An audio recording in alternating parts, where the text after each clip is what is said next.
लोकतंत्र में मुख्यमंत्री की कुर्सी पर तक पहुंचने की प्रक्रिया बेशक चुनाव है। ये भी सही है कि मध्य प्रदेश के मुख्यमंत्री डॉक्टर मोहन यादव भी 1.5 साल पहले इसी प्रक्रिया से इस पद तक पहुंचे हैं। लेकिन जूना पीठाधीश्वर महामंडलेश्वर स्वामी अवधेशानंद गिरी के मुताबिक डॉक्टर मोहन यादव का चयन किसी और ने भी किया है।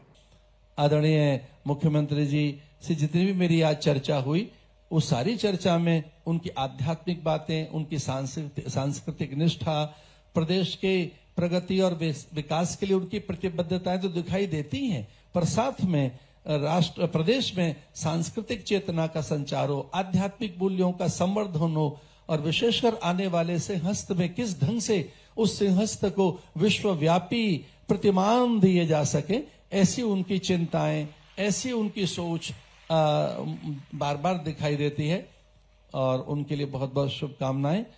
भगवान ने उन्हें अपने कार्य के लिए चुना है।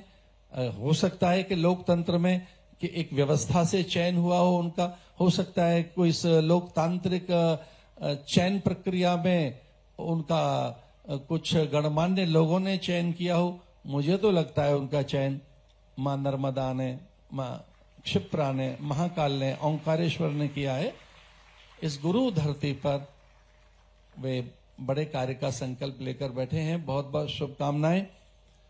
मैं निरंतर साथ हूं, इसके लिए मेरी प्रतिबद्धता व्यक्त करता हूं। भगवान शंकर के लिए, आद्य शंकर के लिए, इस आद्य गुरु के लिए हमारे प्राण समर्पित हैं।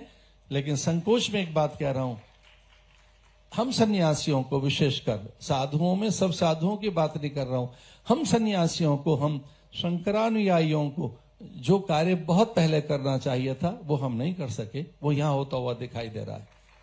अवधेशानंद महाराज ने मुख्यमंत्री डॉक्टर मोहन यादव के विषय में कहा कि लोकतंत्रीय व्यवस्था में उनका चयन भले इसी व्यवस्था से हुआ हो, लेकिन मुझे लगता है कि उनका चयन मां नर्मदा, मां क्षिप्रा, बाबा महाकाल और ओंकारेश्वर ने किया है। अवधेशानंद महाराज ने मुख्यमंत्री को संबोधित करते हुए कहा कि वे इस गुरु धरती पर बड़े कार्य का संकल्प लेकर बैठे हैं।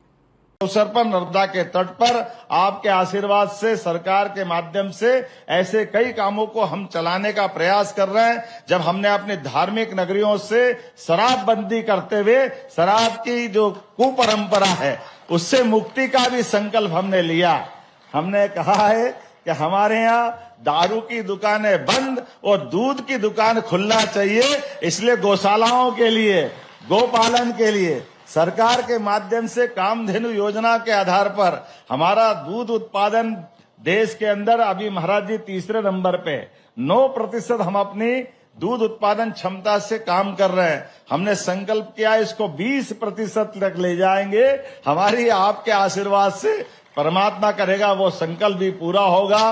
और जैसी चर्चा यहाँ हुई ये गांव-गांव, शहर-शहर में हो, इसलिए पूरे प्रदेश के अंदर सभी नगरीय निकाय में गीता भवन की स्थापना भी हमारी सरकार के द्वारा किया जा रहा है कि हमारे यहाँ हमारे अपने ऐसे सभी प्रकल्पों के बलबूते पर सरकार का निर्वाचन तो 5 साल के लिए होता है। सरकार जनता की मनोभावना के आधार पे होती है, लेकिन सच्चे अर्थों में सरकार की प्रतिछाया उसकी अपनी सांस्कृतिक धारा से बनती है। इसलिए हमारे सभी सांस्कृतिक पर्वों को भी हमने धूमधाम से सरकार के साथ मनाने का निर्णय किया है।